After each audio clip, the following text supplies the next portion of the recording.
Types of makeup artist. Location বুঝতে না পারা মেকআপ আর্টিস্ট। হ্যালো ম্যাডাম, আমি ঝুলনপট্টি পৌঁছে গেছি। এবার কোথায় যাব? সামনে সামনে তো কোনো গলি দেখতে পাচ্ছি না ম্যাডাম। ওখানে একটা ঝাড়ের বাস আছে, বাঁশের দোকান আছে একটা। আমার সেখানে লেখা আছে কি যত খুশি বাস নিয়ে যান। ম্যাডাম ঠিকঠাক লোকেশন বলুন ম্যাডাম, আমি কিছু বুঝতে পারছি না। এত বড় ব্যাগ নিয়ে আমি আর হেঁটে পাচ্ছি না। আমার সঙ্গে কোনো মেয়ে আসেনি, আমি একাই এসেছি। দেখুন আপনি পারলে একটু কাউকে পাঠিয়ে দিন, আমি তো এখানে কিছুই বুঝতে পারছি না। আদেও আপনি ঠিক লোকেশন দিয়েছিলেন তো? এটা আদেও ঝুলনপট্টি তো নাকি? আমি তো কোথাও লেখাও দেখতে পাচ্ছি না। ম্যাডাম আপনি ঠিক করে বলুন, আমি সেই 5 ঘন্টা থেকে ঘুরে বেড়াচ্ছি একই জায়গাতে, কিন্তু আমি কোনো গলি দেখতে পাচ্ছি না। ম্যাডাম আপনি লোকেশন বুঝতে পারেন না কেন? যত সব মূর্খ মেকআপ আর্টিস্ট, আপনাকে আসতে হবে না, আমার বিয়ে হয়ে গেছে।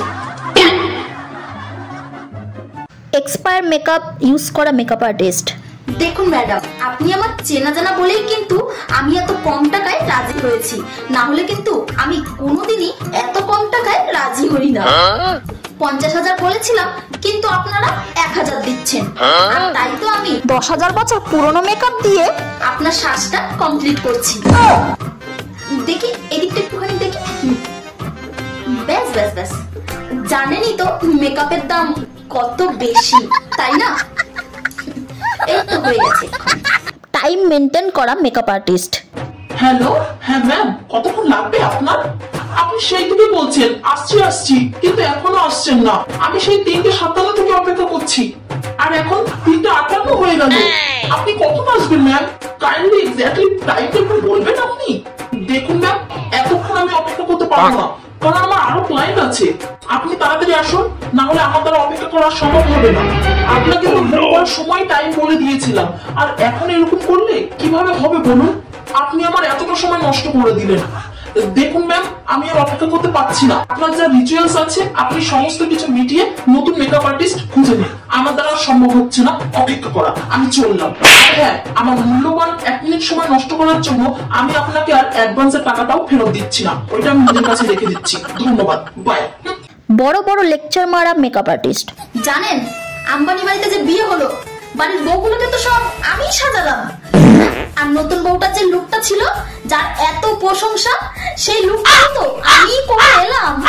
আর কিছুদিন আগে যে ওই অনন্যা পান্ডের যে সোশ্যাল মিডিয়াতে ভাইরাল হলো না, র্যাম্প শোটা গো, দেখোনি তুমি? আমি তোমাকে পাঠিয়ে দেবো, ঠিক আছে? ওইটাও তো ওই অনন্যা পান্ডের লুকটাও তো কে ক্রিয়েট করলো? সেটা তো আমি ক্রিয়েট করে দিলাম, তবেই না গিয়ে ভাইরাল হলো বলো?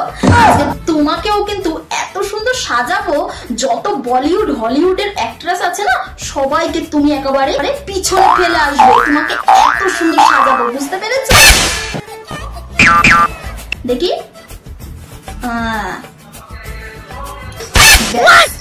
বাহ কি সুন্দর লাগছে। আমার জাদু আছে, জাদু।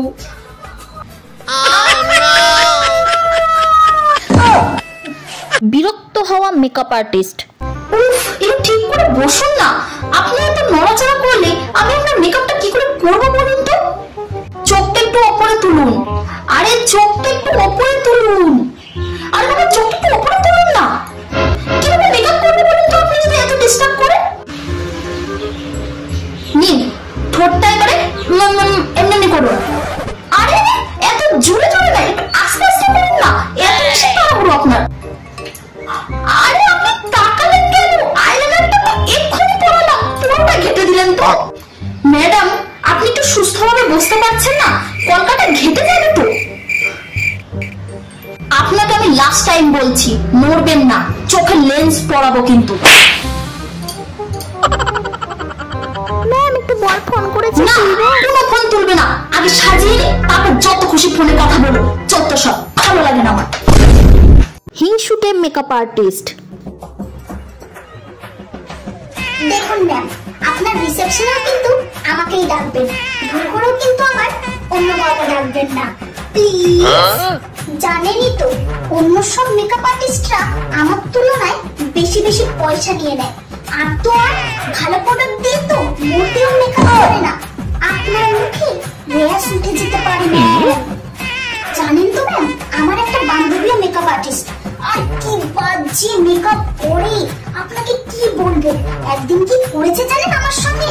ও একটা কাজে গেছিল, ঠিক আছে, আর সেখানে ওর আরো একটা কাজ পেয়েছিল, আর সেই কাজটা আমাকে না দিয়ে, মানে আমি ওর বেশি কাছের বান্ধবী, কিন্তু কাজটা সে আমাকে দেয়নি। সে কি করেছে জানো?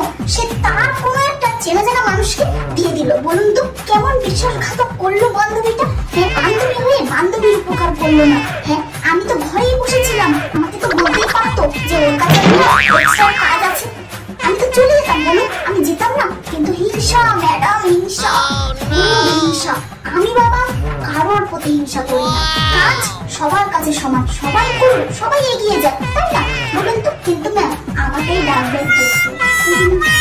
এই নিন ম্যাম আমার কার্ডটা ধরুন। এখন তো নতুন বিয়ে হয়েছে, আর এখন তো পরপর অনুষ্ঠান লেগেই আছে, মেকআপ আর্টিস্ট তো প্রয়োজন পড়বেই। আমার কার্ডটা রেখে দিন, শুধু একটা কল করবেন, আমি হাজির হয়ে যাব, ঠিক আছে ম্যাম? তবে আজকে আমি আসি।